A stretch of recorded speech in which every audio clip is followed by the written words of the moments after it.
So I've been trying to get this axle nut off forever, for weeks now. I broke 2 different breaker bars already. And that was just with a 2-foot breaker bar and that 1-foot extender I added, and all of my body weight. And then I decided to use the car itself.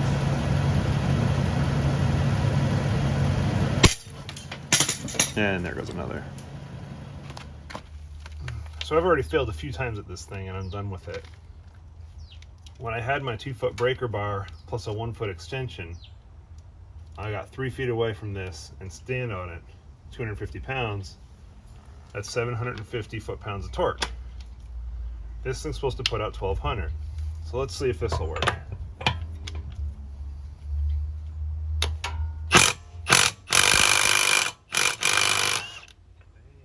Anyway, you can hear when it comes apart right there. When it starts spinning freely, it's loose, and so it just needed more power.